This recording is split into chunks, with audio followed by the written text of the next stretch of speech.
What's going on, everybody? This Good Friday. Let's give the Lord some praise for his sacrifice on our behalf. Remember to like, comment, and subscribe. And today, I'll be doing just reviewing what 2K released today.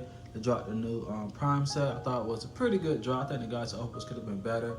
We'll look at some of those cards as well. But then also the new challenges that they've released should allow you to at least get a free dark matter, whether if you play it offline or online. Alright, so now we're going to go ahead and go through them. So last week's set, the Signature Series set, those challenges still remains, alright? If you complete all 22 challenges, you will get a guaranteed 100 overall shattered piece, alright? So once you go into the breakdown and the exchange, we'll look at those as well. That will guarantee you at least 3 dark matter event pieces, alright?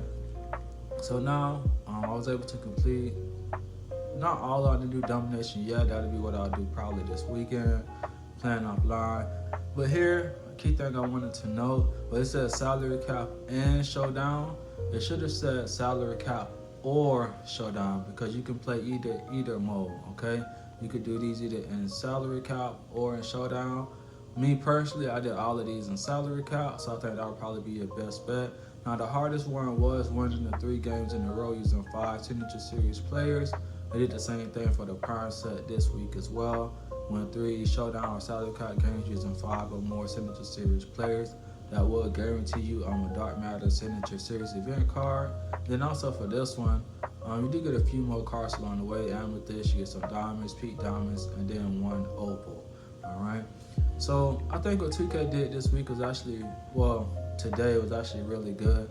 One thing I wish they would have did was here for the flash sets here, was that these would have been just event pieces, okay? What if you do enemy, just go up to a diamond, whatever, instead of rep. And then here in the weekly challenges, they drop up your rep. All that's about rep. Nobody really cares about that. I think that just would have been better. You just would have did a few more challenges and put in a few more event cards, all right? So now we're gonna go to the exchange, and I'm going to show you my mindset and what I'm looking to do with my event pieces, all right? So first thing is the duo, all right? So you want to make sure that whatever you do, go ahead and get those 6 diamond pieces, so that way you can get the duo of Whiteside and Mario Chalmers that turns them into dark matters. Now Whiteside on the market by himself, I think he was going for about maybe like 70K or so. I didn't check this morning, but you know, you get pretty much you get a free opal and a free diamond that turn into dark matters when you play them together, all right? So I think that's really good. Only 6 diamond pieces. Some people do like this duo as well with Jamal Crawford and DeAndre Jordan. They're not really my cup of tea, but I mean, if you want to use your 3 diamond pieces for that, then you can. Another player I definitely would like to try out, I didn't see any videos or card reviews of him, was on Jonas Valanciunas. So I'll go ahead and get him. I have, I think, 9 pieces. So at the end of this video, I'm gonna go back, put in the exchanges, and then go ahead and get these players. But we're gonna go ahead and do this one now. So we got Valanciunas there. Then I will do a card review with him also. And then right here, we'll go ahead and do this one with Chalmers and Whiteside, okay? So I think that's probably the best bang for your buck right now for those particular pieces here. Now for the pink diamonds, I do like Dylan Brooks cards. I like cards that can play defense. I mean, I will probably do the 6 pieces for him, but if I can do the 9 to get him and Mark Williams, I would do that. And then right here, the Signature Series box. So this one is only 4 pink diamond pieces. So that's another option as well. Those are unsellable, all right? Now, as far as the opals go, I just wish these players would have been better. I mean, you got Dell Curry, Gallinari, and Nick Young. Now, Nick Young is really good jumper. He was really good in the last 2K last year, but 30 guys, so pieces, yeah, he's not worth that. So I wish I would just drop this down to maybe like, let's say 1 for Dell Curry, 5 for Gallinari, and then 15 for Nick Young. I think that would have been sufficient. So I'm not gonna go for any of these Galaxy opals at all. I don't think that they're worth that many event pieces, all right? But now with the dark matters, I think they did a really good job with the dark matters here.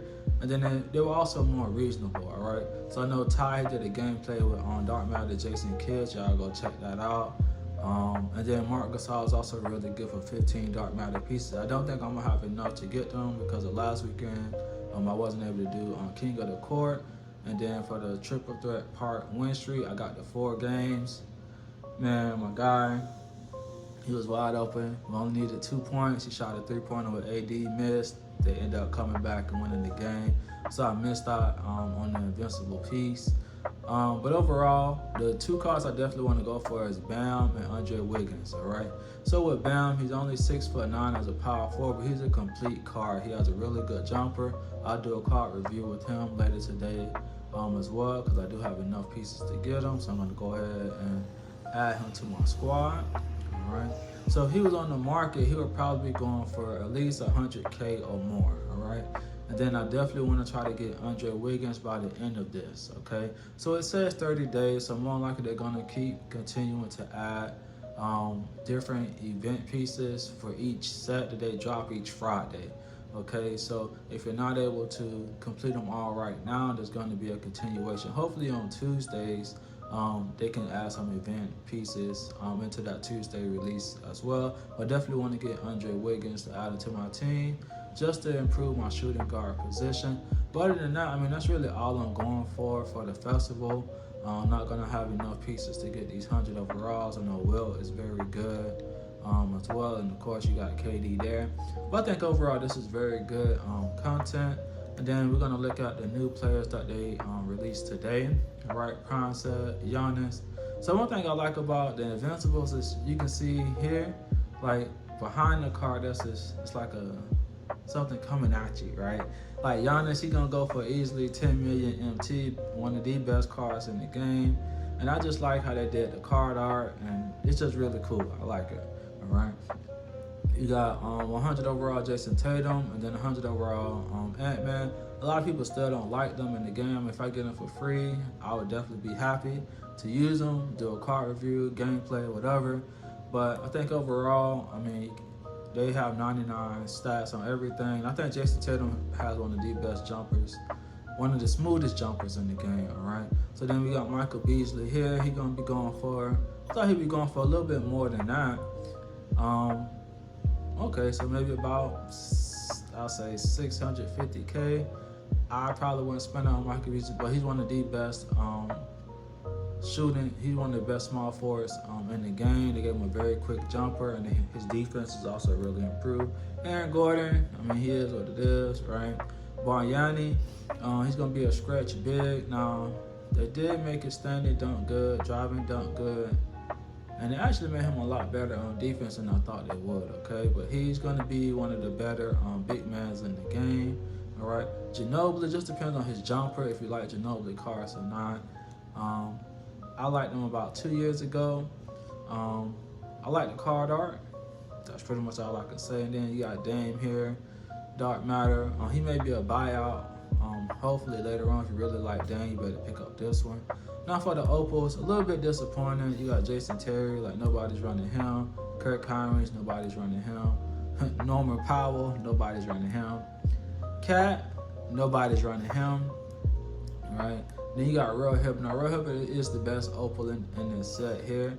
As a big man, 7'2", he can do a little bit of everything. He can shoot, dunk, he can play defense as well. And his price, I think it was going for a little bit over 100K earlier. So yeah, he's still not a buyout as of yet, but he's the best diamond. Now, Pink Diamond, Anthony Morrow, they say he has a really good jumper. I'll definitely try him out as well. All right. Lou Will, nobody's running him either, but Bobby Portis, Big Bobby in the house, baby. I like Bobby Portis in real life. You know, his redemption story. You know, he was in his garage, you know, still practicing, hoping that the team signed him. He ended up signing with the Bucks and ended up winning the championship with them on the same year. Right, but this Bobby Portis card is really, really good. Really elite jumper, really complete card, and I will be doing a card review with him as well. But he's an excellent card in my opinion, and he can do a little bit of everything, all right? Derrick Jones Jr., now he's gonna have the crazy dunk animations, all right? He's one of the best dunkers in the league. I believe he won Slam Dunk contest not too long ago, all right? But he's 6'6" and he can play the small forward position. Wish they would have put him at shooting guard, but I think he's a fine card. He's a fun card as well, all right? Christian Wood, just depends really on his jumper, if he's going to be usable or not, all right?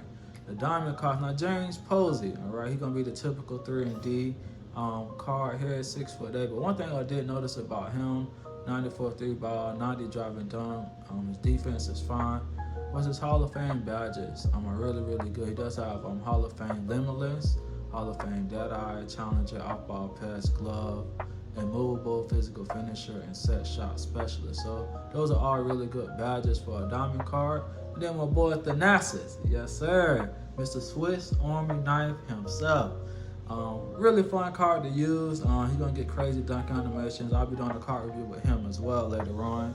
And his jumper has a little bit of a hitch to it, but it's definitely greenable. 6'7", and he can play the small forward position. So I would use all these cards in salary cap, all right, to complete those challenges. 27 gold, 8 on Hall of Fame. And he's just gonna be a very fun card to use. Now Santi Aldama, I guess that's how you say his name, from the Grizzlies. 7 foot at the power forward position. The only thing really holding him back is his jumper is just really slow. All right. I mean, all his stats look okay, but that jumper leaves a lot to be desired. And then lastly, the point guard diamond card here on Jalen Hood Shifino. I guess I said that correctly. 6'5". He has a really nice jumper as well. 88 3-ball, 85 driving dunk. And his defense is respectable. Speed is really good. So I think he'll just be a fun card to use, all right? But y'all let me know how y'all like this 2K content so far, and who you would be looking to add to your team. Remember to like, comment, and subscribe, and we out.